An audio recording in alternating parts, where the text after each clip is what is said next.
Tahun 2020 adalah tahun mujizat perkataan. Amin. Puji Tuhan, kita patut mengucap syukur saudara yang kasih karena kita sudah bisa terus beribadah. Saya punya teman gereja besar sampai hari ini masih online saudara yang kasih ibadahnya. Karena agak sulit mengatur gereja yang agak-agak besar saudara. Karena ya harus undang sana, undang pihak pemerintah untuk bisa melihat kesiapan. Saya punya teman gerejanya, dia beli alat dari NASA, saudara yang kasih, untuk mendeteksi virus.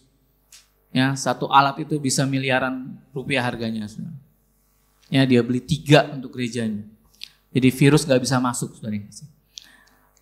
Tapi puji Tuhan, kita semua di sini dalam keadaan pemeliharaan Tuhan dan tetap sehat-sehat, saudara. Amin. Ya. Tetap jalankan yang di roh, saudara berdoa, menyembah, perjamuan kudus, dan jalankan yang di daging. Saudara cuci tangan, pakai masker, dan terus jaga kesehatan. Amin. Hari ini kita akan belajar dari Efraim, saudara yang kasih. Silakan tampilkan PowerPoint-nya.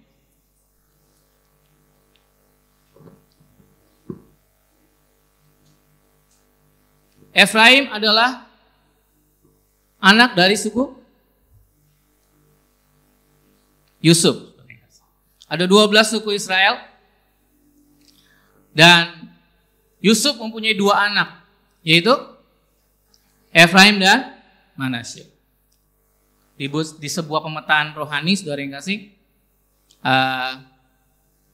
tanggal lahir kita itu bisa dilihat dari suku mana kita berasal. Ya, nanti kapan-kapan saya ajarkan. Saya tanggal 28 Oktober, begitu ditarik pemetaan, saya suku Manasye ternyata. Itu ada, ya. Kita akan lihat Efraim, anak sulung yang kehilangan banyak. Kenapa, saudara yang kasih? Saudara dan saya itu punya berkat yang namanya berkat anak sulung. Amin. Saya bisa minta aqua saya. Ya.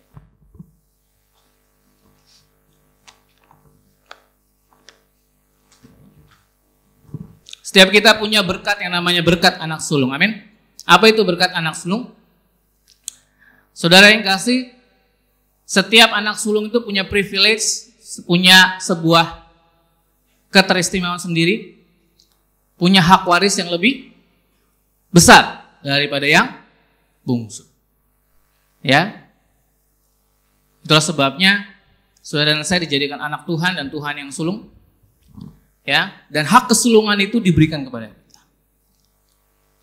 Ada orang yang menganggap rendah hak kesulungan, yaitu Esau.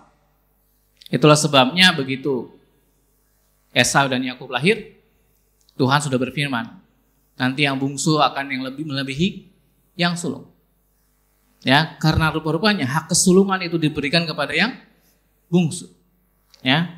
Kita lihat saudara, Efraim anak sulung yang kehilangan banyak. Kenapa? Kita lihat ayatnya. Next. Ya. Berkat Efraim dari Israel. Ini saya ambil dari firman Allah yang hidup, FAYH. Kejadian 48 ayat 14 sampai 19. Tetapi Israel menyilangkan lengannya ketika ia mengulurkan tangan untuk menumpangkan di atas kepala mereka, sehingga tangan kanannya terletak di atas kepala Efraim, anak yang lebih muda, sedangkan tangan kirinya di atas Manasye, anak yang sulung. Berarti siapa yang sulung harusnya? Manasye. Ia berbuat demikian dengan sengaja.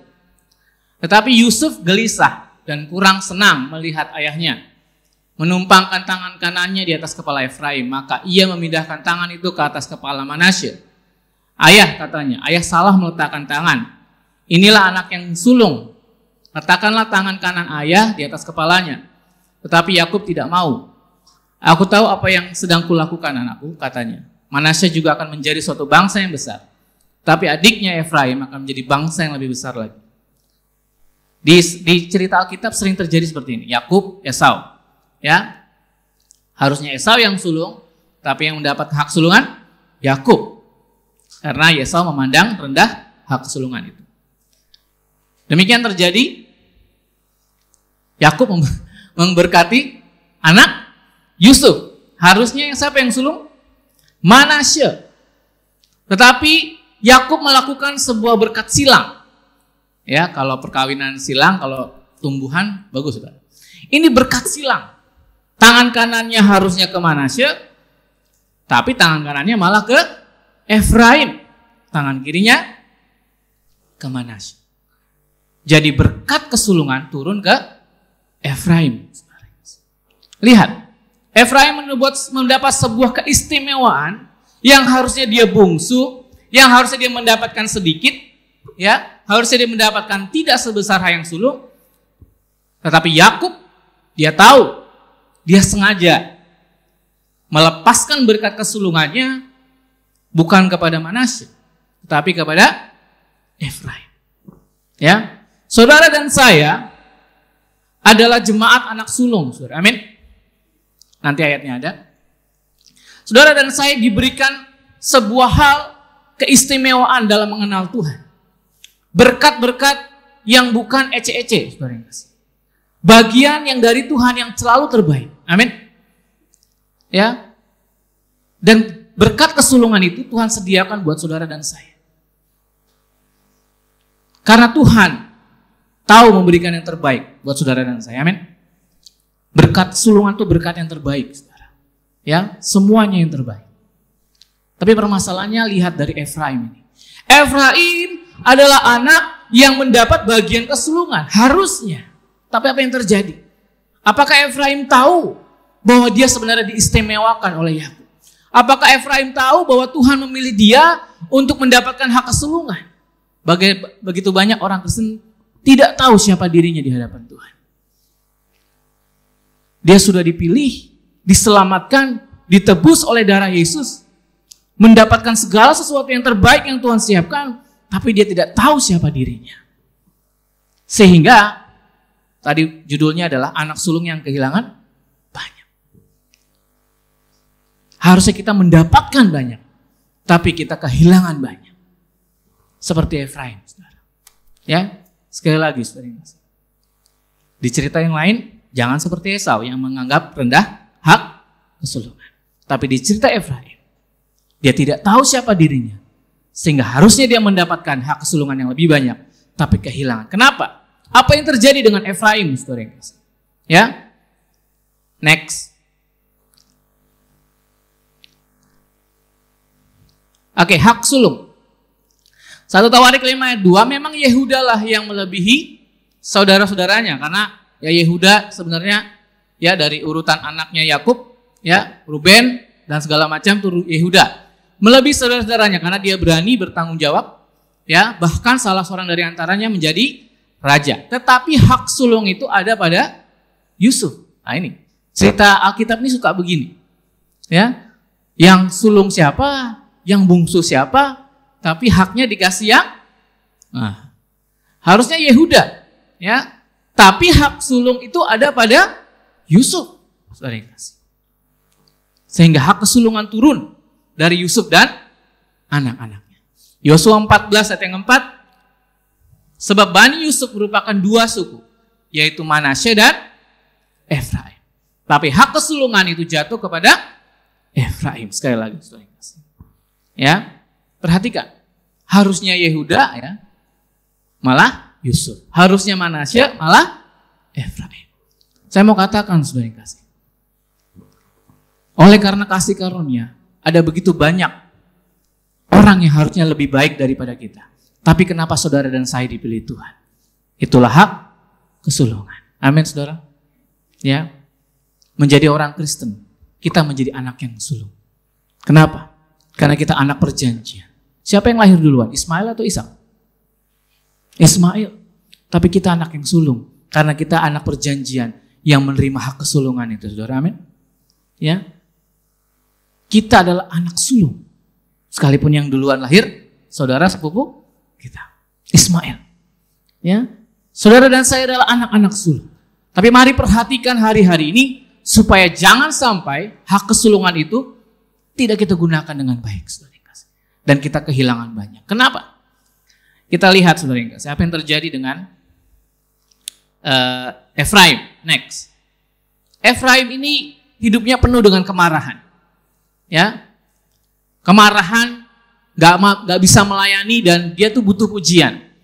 Ya, nanti saudara tinggal baca-baca sendiri ceritanya. Ada di Hakim-Hakim 8 ayat 1 sampai 2. Saya ambil dari firman Allah yang hidup. Tetapi para pemimpin suku Efraim sangat marah kepada Gideon. Apa sebabnya engkau tidak memanggil kami? Jadi Efraim ini di sini merasa dibutuhkan ceritanya. Ketika engkau pergi untuk memerangi orang Midian, tegur mereka. Tetapi Gideon menjawab, bukankah Allah telah menyuruh kalian menangkap Oreb dan Zeb, panglima bala tentara Midian? Apa kelebihan perbuatanku jika dibandingkan dengan perbuatan kalian? Perbuatan kalian pada akhirnya peperangan itu lebih penting daripada apa yang terjadi permulaannya. Maka amarah mereka pun redalah. Saudara yang kasih, dalam cerita ini Efraim ini sangat marah karena merasa ya tidak dibutuhkan oleh Gideon untuk memerangi orang Midian. Saudara yang kasih, yang membuat kita kehilangan seringkali berkat-berkat Tuhan adalah respon kita, yaitu marah. Ya, kalau Tuhan sering luaskan sesuatu dalam hidup kita yang tidak kita mengerti, seringkali kita ini marah. Tuhan, kenapa sih suami saya seperti ini? Kenapa sih Tuhan istri saya seperti ini? Kenapa sih Tuhan kau tempatkan aku di keluarga yang seperti ini? Tuhan, kenapa sih hidupku seperti ini? Marah. Ya, marah terhadap manusia, marah terhadap keluarga, marah terhadap keadaan, dan marah kepada Tuhan. Ya, saudaraku yang kasih, seringkali hidup kita ini responnya marah, sehingga kita nggak tahu yang terbaik yang Tuhan berikan pada kita. Ngerti saudara? Ya, marah. Ya, bangsa Israel begitu keluar dari tanah Mesir, mereka marah. Mereka malah kangen apa? Semangka, apalagi bawang. Mereka marah. Mereka nggak tahu, saudara, bahwa Tuhan akan membawa mereka ke tanah yang penuh dengan susu dan madu. Seringkali proses yang kita nggak ngerti itu membuat kita marah sama Tuhan. Dan kita nggak ngerti bahwa sebenarnya Tuhan sedang sediakan yang terbaik buat hidup saudara dan saya. Amin. Bahwa hak sulung itu sedang Tuhan proses. Dan kita malah marah. Ya, hati-hati saudara. Kalau engkau marah dan responmu salah dan perkataanmu tidak membawa mujizat, ya, justru akan membalikkan, harusnya mendapatkan yang terbaik, malah mendapatkan yang terburuk oleh perkataan yang marah. Maka saudara yang kasih, mari jaga hidup kita. Jangan sampai sesuatu yang kita alami, respon kita marah. Ya, apa yang terjadi kalau orang marah, saudara? Ya, next. Kemarahan. Pengkhotbah 7 ayat 9, jangan lekas marah dalam hati, karena amarah menetap dalam dada orang bodoh. Ya, marah itu kalau saudara di pikiran saudara, marah itu gimana sih? Ngamuk-ngamuk. Nah, beda orang, beda marah, saudara ya. Amsal 22 ayat 24. Jangan berteman dengan orang yang lekas gusar, jangan bergaul dengan pemarah. Kalau orang koleris nih marahnya suka meledak-ledak. Ya, orang koleris ya, ada 4 jenis temperamen, suka meledak-ledak. Wah, ya kan? Kalau cowoknya koleris, meledaknya, nah, ceweknya koleris, meledaknya luar biasa. Ya, sanguin, ya, orang sanguin itu kalau marah tuh biasanya suka pergi ke tempat-tempat tertentu. Marah dia kabur dari rumah, ya kan? Bisa belanja, ngabisin duit, gitu kan? Ya, bisa mabok kalau marah, gitu kan? Bisa main judi itu kalau marah. Ya, bisa ngapain orang sanguin itu? Bisa pergi ngabisin duit karena untuk melampiaskan kemarahannya. Bisa ketemu orang yang salah juga. Bisa jatuh ke narkoba. Saudara yang kasih, perhatikan, orang plekmatis itu diam kalau marah. Bisa nggak diam sambil marah? Bisa, saudara. Ini orang plekmatis begitu. Marah tapi diam. Ya, begitu ngomong nyakitin, saudara. Ya, atau tidur. Ya, ada sebuah cerita, saudara, seorang pasang suami istri. Ya, suaminya itu suka ngomel, tapi istrinya tuh diam, saudara.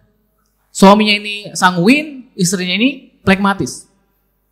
Ya, ketika suaminya ngomel, istrinya itu nggak pernah ngomel. Ya, suaminya itu meledak-ledak, istrinya nggak pernah ngomel, diam karena istrinya pragmatis. Ya, suatu ketika suaminya ini bertobat, saudara yang kasih, ya, kenal Tuhan, bertobat, dan dia minta maaf, ya, sama istrinya.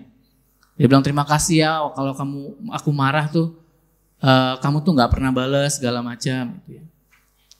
Istrinya diam saja. Tiba-tiba istrinya tuh telepon sama temennya, curhat lah istilahnya. Tanpa disadari, suaminya tuh dengar. Ya, dia curhat biasalah kalau cewek curhat sama cewek gitu kan. Gimana kamu kalau berantem sama suami? Dia bilang gitu. Wah, saya sih depan suami diam, tapi dia nggak tahu marah saya. Ya, setiap kali saya kamar mandi, sikat giginya saya pakai buat nyikat WC. Ya, biar dia tahu serendah itu di hadapan saya. Itu orang pragmatis kalau marah, saudara. Ya, dan suaminya dengar. Jadi sikat gigi yang dia pakai itu buat nyikat WC. Ya, saudara bayangkan, begitu kalau orang marah. Ya, harusnya dia mendapat hak kesulungan dalam perkawinan yang bahagia, tapi responnya marah. Dan itu yang terjadi, saudara. Mari saudara, kalau saudara mendapatkan masalah dimanapun, apapun itu, dalam keluarga, dalam pekerjaan, ya, saya seringkali mau berespon marah sama atasan saya, karena atasan saya itu nyebelin, ya. Tapi saya ketika mau berespon marah, ya teman-teman saya udah ngumpat, segala macam, inginku berkata kasar gitu kan. Saya tuh menahan diri gitu. Sampai suatu ketika atasan saya yang saya sebelin itu minta bantuan sama saya. Karena belajar online, dia nggak ngerti komputer, gaptek, ya.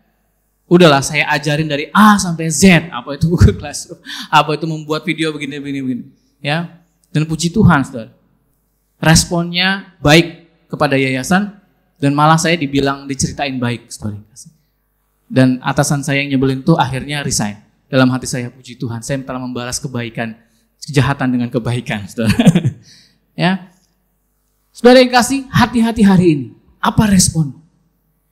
Kalau engkau marah, engkau tidak mendapat engkau tidak mendapat hal yang terbaik dari Tuhan, malah engkau kehilangan banyak. Harusnya engkau mendapat kesabaran, engkau mendapat buah-buah roh, engkau akan mendapat pujian, tapi karena engkau marah, hilang semuanya. Harusnya kita mendoakan, bertanggung jawab, dan mengampuni. Melayani adalah kesempatan, tidak harus dipanggil. Karena Efraim ini merasa dirinya adalah bagian anak Yusuf. Wah, harusnya saya dipanggil dong. Saya kan bisa ini, saya bisa itu. Ya, dia marah. Ingat, biarlah engkau, firman Tuhan berkata, setiap orang hendaklah cepat mendengar, tapi lambat untuk berkata-kata, dan lambat untuk marah. Jangan sedikit-sedikit marah, sedikit-sedikit marah kok sedikit. Ya. Mari perhatikan responmu hari-hari ini, saudara. Jangan sampai engkau cepat marah. Next, kenapa Efraim ini tidak mendapatkan bagiannya? Yang ketiga, Efraim ini lambat bereaksi dan menyalahkan keadaan dan orang lain. Ini ceritanya di Hakim-Hakim 12 ayat 1-3. Saya ambil dari firman Allah yang hidup. Kemudian suku Efraim mengarahkan bala tentaranya dan mengirimkan pesan ini kepada Yefta. Kenapa engkau tidak memanggil kami ketika engkau berperang dengan bangsa Amon? Kami akan membakar habis rumahmu bersama-sama dengan engkau. Aku memanggil kalian, kata Yefta, tetapi kalian tidak mau datang, jawab Yefta. Kalian tidak mau menolong kami ketika kami memerlukan pertolongan. Maka aku mempertaruhkan nyawaku dan pergi berperang tanpa kalian. Dan Tuhan telah menolong aku menaklukkan musuh. Itukah alasanmu untuk memerangi kami? Sudah perhatikan. Orang Efraim ini diajak perang sama Yefta. Ya, ceritanya seperti itu. Tapi orang Efraim enggak mau. Tapi begitu Yefta perang, marah dia marah. Ya, lambat bereaksi malah nyalain orang. Nah, hari-hari ini seringkali seperti itu hidup kita. Nyalain keadaan, nyalain orang, ya, nyalain semua. Ini karena ini sih, ini gara-gara itu sih, gara-gara istriku sih Tuhan. gara-gara wanita yang kau tempatkan di sisiku. Nah, seperti itu. Ya, gara-gara suamiku sih Tuhan, gara-gara anakku sih Tuhan. Ya, menyalahkan keadaan. Padahal dia lambat bereaksi. Lambat. Hari-hari jangan responmu menjadi lambat. Amin. Ya, colek kanan kirinya. Jangan lambat-lambat. Ya. Bahkan tidak bertobat Efraim dan ulangi sikap yang sama terhadap Gideon yang tadi. Ya, Ibrani 6 ayat yang ke-12 firman Tuhan katakan, jangan kamu menjadi lamban. Ya, jangan menjadi lamban. Ya, ke depan saya akan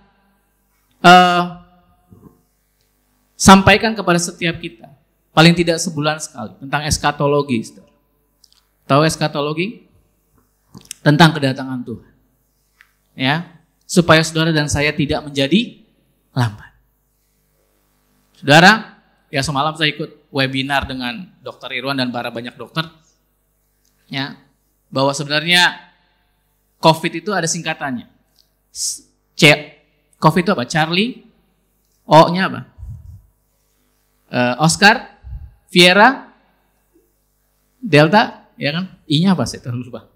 COVID itu singkatannya Certificate of Virus Individual Device. Kenapa saudara yang kasih? Ya, itu adalah cara antikris. Ya, dengan COVID itu mereka masuknya akan masuk dengan sebuah sistem vaksin dengan injeksi chip, saudara yang kasih. Ya, ini sudah direncanakan di tahun 2010 dan direncanakan di 2010 dan dilaksanakan di 2020. Ya, bahkan ke depannya lagi akan ada serangan virus yang lebih besar dari COVID ini. Saya nggak tahu kapan, ya, mereka akan merencanakan sehingga harus masuk. Tidak ada yang salah dengan vaksinnya, ya, memang harus dengan vaksin. Tapi yang direncanakan harus menerima vaksin dengan chip itu. Itu yang akan direncanakan, ya. Dan kita berdoa, beberapa hamba Tuhan khotbah, saya dengar katanya virus yang kedua serangannya antara September Oktober ini, saudara. Tapi kita berdoa supaya tidak terjadi, saudara. Ini sekolah udah lama nggak masuk, saudara. Saya udah pusing, ya. Ngajar anak-anak online itu lebih pusing daripada apalagi TK. Istri saya udah bingung gimana TK online coba, ya. Ini anak SD aja pusing ngajar online, ya kan? Mana tahu dia belajar sambil ngerujak dari makan, kita nggak tahu, ya. Nah, jangan saudara dan saya menjadi lamban hari-hari. Karena apa? Tuhan udah mau datang. Amin. Ya. Jangan saudara dan saya itu lamban, tenang saja. Yang penting kita gitu, saudara. Mari, hari-hari ini saya ya bersama teman-teman, ya para dokter itu ya giat menginjili, saudara. Kita pergi ke desa-desa seperti yang kemarin kita bawa beras, bawa telur, kita ngadakan seminar, kita ngadakan kalau urusannya si Dr. Irwan mereka ngomongnya COVID, ya kalau saya ngomongnya tentang keselamatan, tentang kasih karunia, ya kita bagi-bagi. Kadang-kadang satu pelayanan itu bisa 3 gereja, 5 gereja, saudara, kita bagi-bagi. Ya, mari hari-hari ini saudara dan saya jangan lambat. Ya, pagi-pagi saudara harus cari Tuhan. Amin. Saat teduh saudara harus galakan, saudara. Jangan menjadi lambat. Lambat bereaksi. Ya, firman Tuhan katakan agar kamu jangan menjadi lambat, tetapi menjadi penurut-penurut yang oleh karena iman dan kesabaran mendapat bagian dalam apa yang dijanjikan Tuhan. Mendapat bagian dari apa yang dijanjikan Tuhan. Jangan lambat. Ya. Karena orang yang menangkap Tuhan, menangkap pesan Tuhan, menangkap hadirat Tuhan, menangkap maunya Tuhan, itu dia cepat mendapatkannya. Ya. Saudara yang kasih, saya mau katakan bahwa apa yang menjadi janji Tuhan, kehendak Tuhan itu ada di sekitar kita. Saudara butuh apa? Penyediaan, kesembuhan. Itu ada di sekitar kita. Coba perhatikan cerita-cerita dalam firman Tuhan. Contoh, janda dengan tepungnya. Tepungnya ada di mana, saudara? Di rumahnya kan? Janda dengan minyak yang diisi itu, minyaknya ada di mana? Di rumahnya. Tuhan Yesus memberi makan 5 roti dan 2 ikan. 5 roti dan 2 ikannya ada di mana? Hah? Di sekitarnya ya kan? Ada anak di sini. Ya enggak? Yang membawa 5 roti dan 2 ikan. Jangan lamban, saudara. Apa yang saudara perlukan ada di sekitar saudara. Permasalahannya saudara tahu nggak? Ya, kita butuh keuangan misalnya. Saudara, ide kreatif untuk berusaha itu ada di sekitar saudara. Ya, saudara tinggal minta sama Tuhan. Tuhan bukakan sebuah ide. Hari-hari masa sulit Tuhan. Bukakan ide untuk berusaha. Tuhan bukakan. Saudara. Tiba-tiba saudara bisa punya usaha apa. Dan ada di sekitar saudara.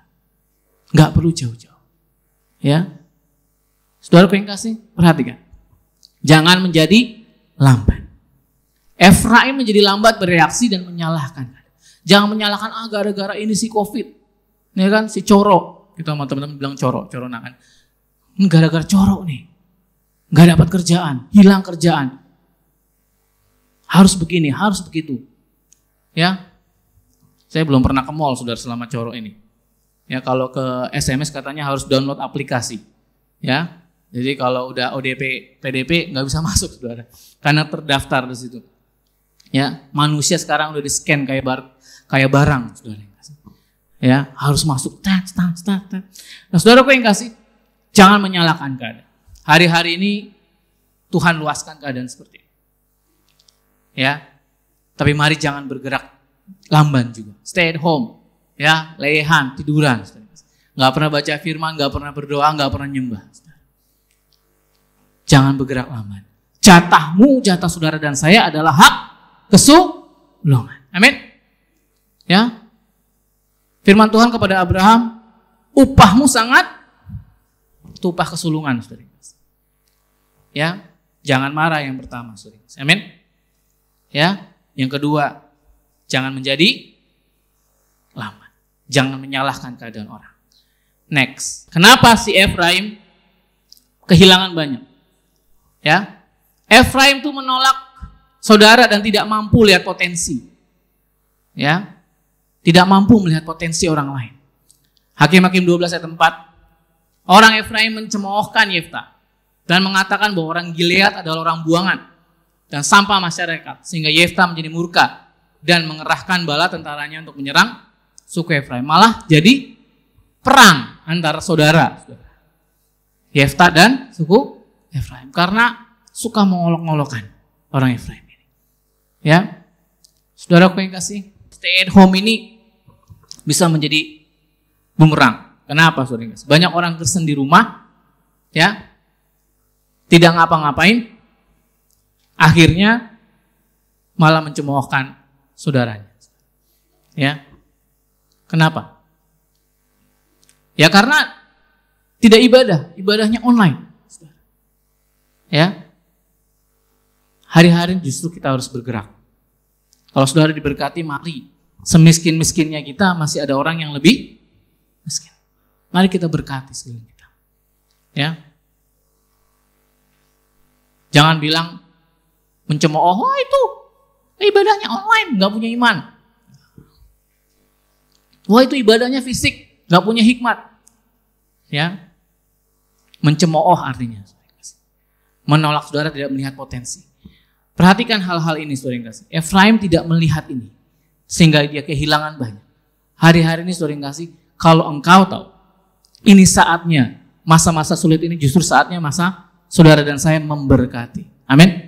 Memberkati. Ya, justru saya di masa pandemik ini, banyak bekerja, banyak jalan saudara yang kasih, untuk memberkati orang-orang. Ya, yang saya bisa lakukan. Yang saya bisa tabur, saya tabur. Yang saya bisa lakukan, ya, nyetirin misalnya, untuk bisa membawa banyak bantuan.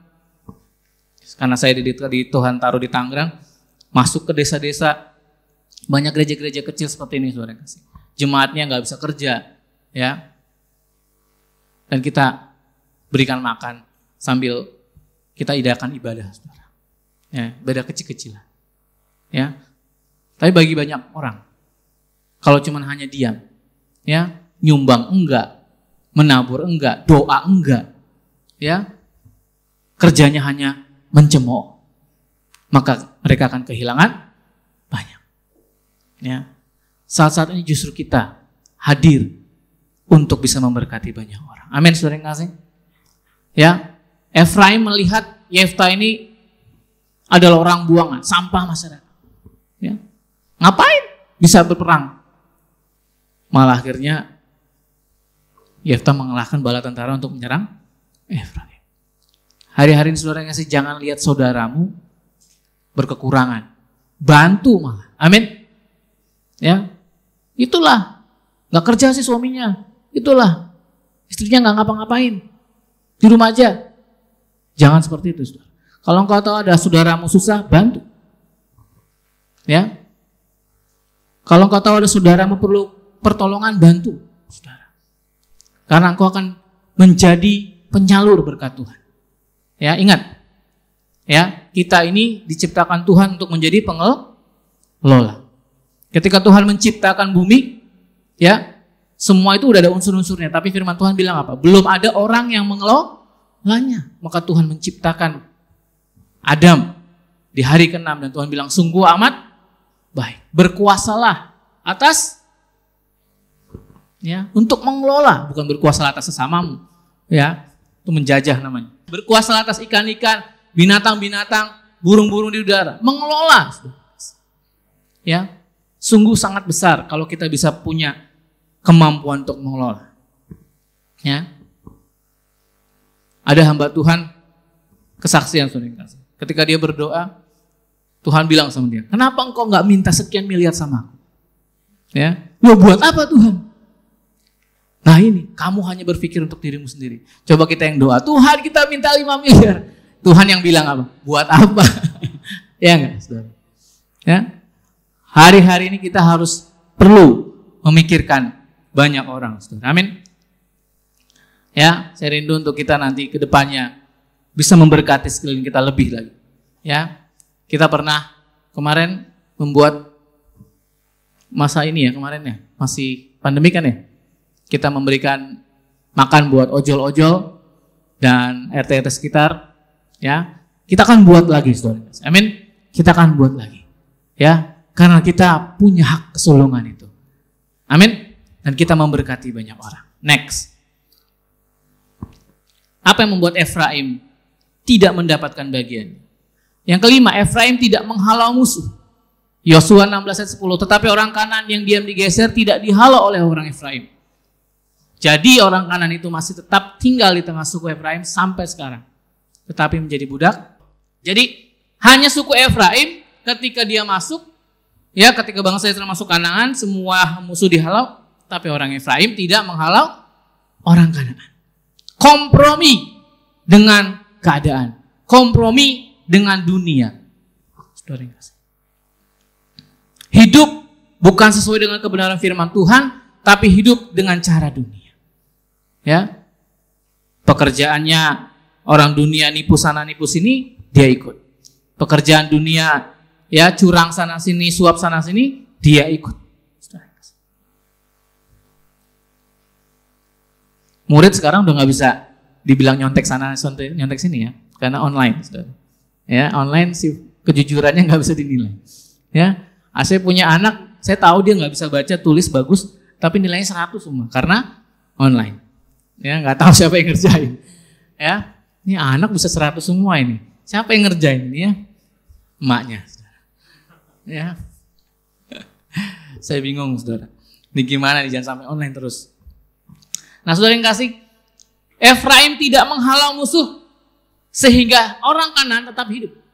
Ya, hari-hari ini saudara, mari, kalau engkau tahu kekuranganmu apa, engkau suka marah, engkau kedaginganmu malas, ya, engkau masih terikat percabulan, engkau masih terikat perzinahan, itu engkau harus perangi. Amin. Karena musuh yang terbesar adalah diri kita sendiri. Engkau harus perangi. Jangan biarkan orang-orang suku-suku roh dalam arti suku Kanan itu tetap tinggal dalam hidupmu. Ya, engkau harus perangi. Kau puasa, Tuhan aku tuh masih suka ngomel. Tuhan berikan aku kesabaran. Ya, kau perangi. Ya. Tadi firman lagunya, dan berbuah bagimu. Kita harus berbuah bagi Tuhan. 9 buah Roh Kudus. Amin. Ya. Apa 9 buah? Kasih, Sukacita? Mendapatkan 9 buah roh itu nggak gampang. Ya. Orang yang sukanya marah akan terus diuji. Ya. Saya ini nggak sabar, Tuhan berikan aku kesabaran. Siap nggak saudara Tuhan berikan aku kesabaran? Tuhan akan luaskan sama orang saudara di sekitar saudara orang-orang yang buat saudara nggak sabar. Sehingga saudara akhirnya berkata, mampukan aku Tuhan. Hanya Engkau yang bisa memampukan aku untuk sabar. Ya, karena diri kita sendiri nggak akan pernah bisa. Tuhan yang bisa memampukan kita. Amin. Ya, mari halau musuh-musuh dalam hidup kita. Kesombongan. Ya, di suatu seminar tulis semua dosamu. Ada orang yang bingung. Aku bingung. Aku dosanya apa ya? Ada yang bisa begitu, saudara? Aku nggak tahu dosaku apa. Ya, saya disuruh nulis banyak banget, saudara. 1, 2, 3, 4, 5. Karena kita harus tahu kelemahan kita apa. Tapi ada orang, aku nggak tahu dosaku apa. Ya sombong-sombong dikit sih. Ya, sombong-sombong dikit. Ya, nanti minggu depan, bulan depan, saudara, kita akan tulis semua dosa dan kelemahan kita. Ya, kita pernah lakukan itu, dan kita mau bawa di hadapan Tuhan. Kita injak-injak di hadapan Tuhan sebagai tindakan profetis. Dan kita mau Tuhan yang berkuasa atas kita. Ya, nanti kita akan makan buah sebagai tanda kita terima buah-buah Roh Kudus. Amin. Ya, itu yang kita kerjakan secara profetis. Ya, selebihnya saudara harus kerjakan bersama dengan Tuhan. Amin. Kenapa seperti itu? Ya, saudara yang kasih, Tuhan tuh selalu memulai dengan yang profetik. Kenapa? Saudara ingat cerita bagaimana Tuhan ingin memberikan tanah Kanaan kepada Abraham? Apa yang Tuhan lakukan? Aku akan memberikan tanah ini.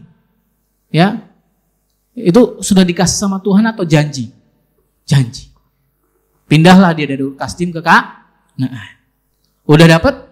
Belum. Tuhan bilang apa? Jalanilah. Ya, panjang dan luas. Itu profetis gak ama? Tuhan sama Abraham. Profetis, dia jalan. Sudah dapat Kanaannya? Belum. Ya, Tuhan bilang apa? Perangilah bangsa-bangsa. Diperangi sama Abraham. Sudah dapat tanahnya? Belum. Sampai gak mungkin saudara yang kasih. 2 orang, Abraham, Sarah, memiliki tanah yang seluas itu. Sampai Tuhan bilang sampai kedurjanan orang Amori genap. Makanya ditambah sama Tuhan. Ditambah sama Tuhan. Ya, lalu dipindahkan ke Mesir. Bertambah banyak. Dari cuman sekeluarga sampai jutaan. Baru kembali ke tanah Kanaan, memiliki seutuhnya tanah Kanaan. Dari profetis sampai jadi kenyataan. Saudara, itu perlu proses. Ya. Efraim tidak menghalau musuh. Next. Nah ini. Apalagi yang membuat dia tidak mendapatkan banyak. Dia mengolok yang menghormati Tuhan, yang dihormati Tuhan juga. Yaitu orang pimpinannya. Raja Hizkia bersama para pemimpin dan seluruh jemaat di Yerusalem merancangan untuk merayakan Paskah pada bulan kedua. Mereka memutuskan untuk menyiarkan maklumat di seluruh Israel supaya masing-masing datang ke Yerusalem merayakan Paskah bagi Tuhan. Maka berangkatlah pesuruh cepat-cepat ke seluruh Israel dan Yehuda membawa surat dari raja dan para pemimpin. Ketika pesuruh-pesuruh cepat itu pergi dari kota ke kota, melintasi tanah Efraim dan Manasye sampai ke Zebulon, mereka ditertawakan dan diolok-olok. Emang Efraim ini udah kerjanya marah, ya kan? Apalagi ya, lambat bereaksi, menolak saudaranya, bukannya ditolong, nggak menghalau musuh. Dia mengolok-olok yang menghormati Tuhan. Perhatikan, saudara. Ya, perhatikan di sini. Jangan suka menertawakan, mengolok-olok yang menghormati Tuhan. Ya, raja di situ Hizkia ingin mengadakan Paskah, tapi Efraim malah mengolok-olok. Ya, bahkan ada firman Tuhannya, jangan kau menjamah orang yang diurapi. Ya, mari hormati pemimpin. Siapapun itu di atas. Ya. Memang pemimpin itu penuh dengan kekurangan. Tapi kalau engkau tahu bagaimana menempatkan dirimu untuk bisa menopang. Musa itu tidak bisa sendiri. Ketika dia berperang melawan Midian siapa yang di kanan kirinya? Menopang dia? Hur dan siapa? Harun dan Hur. Jadi kalau ketika Musa naik, menang, ya kan? Ketika Musa turun, Musa naik, menang. Naik turun. Tapi akhirnya menang. Selalu ada Hur dan Harun di sampingnya. Apakah Musa penuh dengan kurangan? Ya. Tapi selalu ada Hur dan Harun di sampingnya, saudara. Kalau engkau ditempatkan sebagai orang kedua, orang ketiga, dan ada pemimpinmu, mari hormati. Ya. Karena Tuhan menempatkan pemimpin sebagai tudung. Ya. Seberapa engkau gak suka sama pemimpinmu, jangan pernah engkau mengolok-olokkan. Engkau tahu kekurangannya, engkau tutupi. Ya, bahkan kadang kau support. Kau bantu. Yosua bisa menggantikan Musa, saudara yang kasih. Karena dia tahu bagaimana membantu, mengassist pemimpin. Jika engkau ditempatkan Tuhan, engkau menjadi asisten, engkau menjadi seseorang yang bisa menolong pemimpinmu di kantormu, di pekerjaanmu, dimanapun kau berada. Mari doakan pemimpinmu. Di gereja apalagi. Doakan pemimpinmu. Ya, kalau engkau tahu dia berbuat salah, doakan. Dan support dia. Amin. Ya, tetapi Efraim tidak. Raja Hizkia sendiri ditertawakan, pelari-pelarinya yang ingin mengerjakan sesuatu malah ditertawakan. Dia kehilangan banyak. Apa bedanya, saudara kasih? Ada ketiga anak Nuh. Ketika Nuh mabuk, satu orang, siapa yang menertawakannya? Hah? Bukan, yang dikutuk Ham. Ham itu menertawakan ayahnya yang telanjang karena mabuk. Tapi dua orang menutup dengan kain. Ya, dua orang dapat berkat, yang menertawakan malah dapat kutuk. Ya, perhatikan itu. Sebenci-benci engkau dengan pemimpinmu, jangan pernah engkau mengolok-olok dan menertawakan dia. Amin. Engkau akan kehilangan banyak. Ya, engkau akan kehilangan banyak. Saya akan cepat saja. Apalagi saudara yang kasih? Terakhir. Kenapa Efraim kehilangan banyak, saudara? Yang ketujuh. Next. Melarikan diri. Ya. Hakim-Hakim 12 ayat 5 sampai 6 terjemahan internasional. Orang-orang Gilead yang sedang berperang itu menduduki tempat penyeberangan di Sungai Yordan supaya dapat mencegat orang-orang Efraim yang mau lari. Maka terbunuhlah 42.000 orang Efraim pada waktu itu. Mereka harusnya perang tapi kabur. Ya, tidak bertanggung jawab. Melarikan diri. Ya, seringkali kita hidup ini kalau ada masalah melarikan diri dari Tuhan. Ya, saya taruh ayatnya Ibrani 10:25. Janganlah kita menjauhkan diri dari pertemuan-pertemuan ibadah kita. Ya, ada orang yang begitu, kita ibadah online, suka. Teman saya ada tuh, kita online. Ya, mana yang lebih suka, saudara? Ibadah online atau ibadah fisik?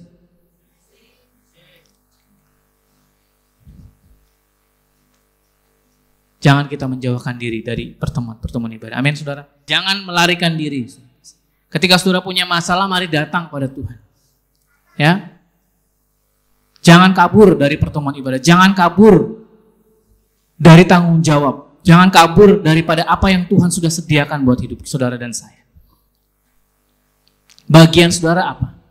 Saudara, bagian saya setiap jam 4:30 Tuhan tuh selalu bangun. Ayo, ya. Kamu mau lagi gak enak badan kayak, mau lagi ngapain kayak, bangun, bersyafaat.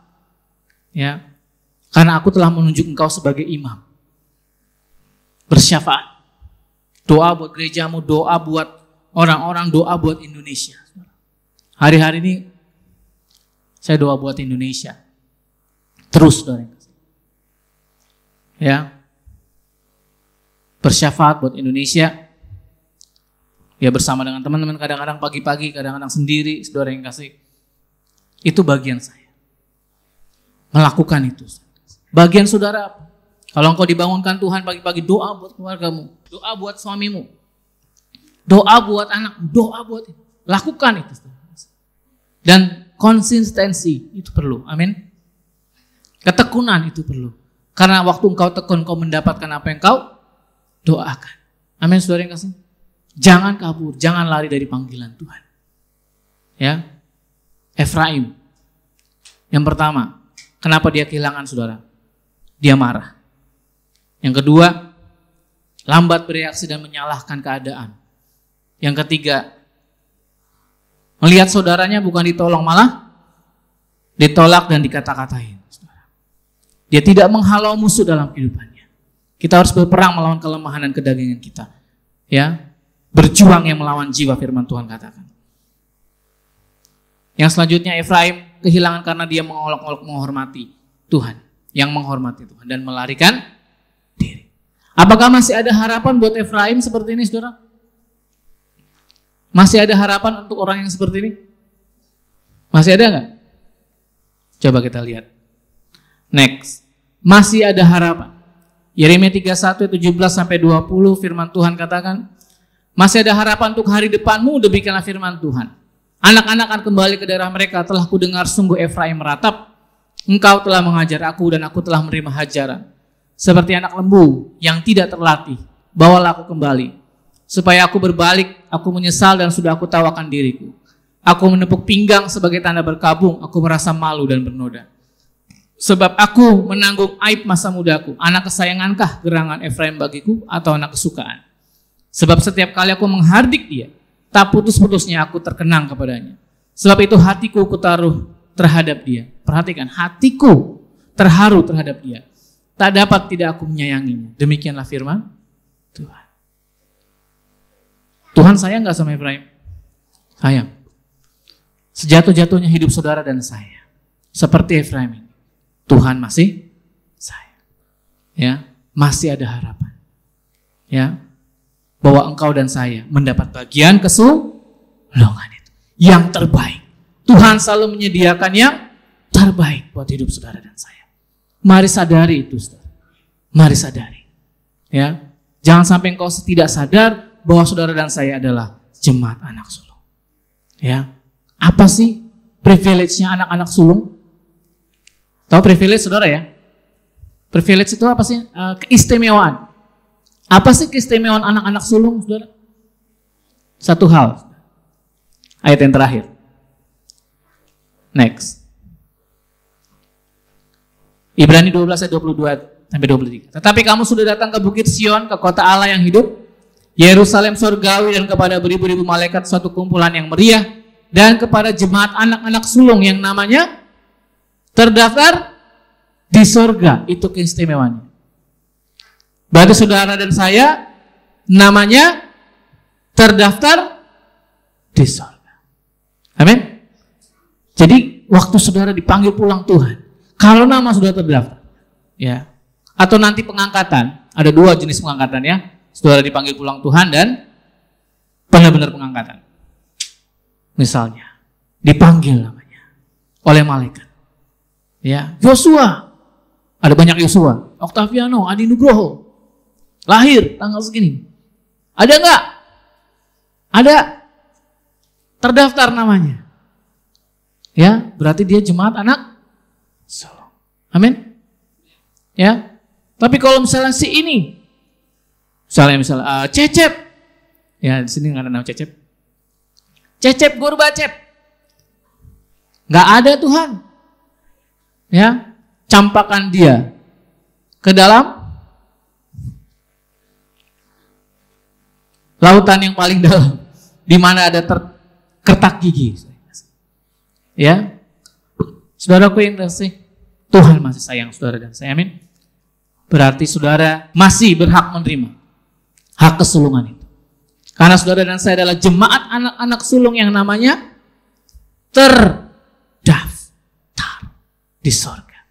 Jadi di sorga itu ada buku kehidupan. Dan setiap orang namanya tercatat.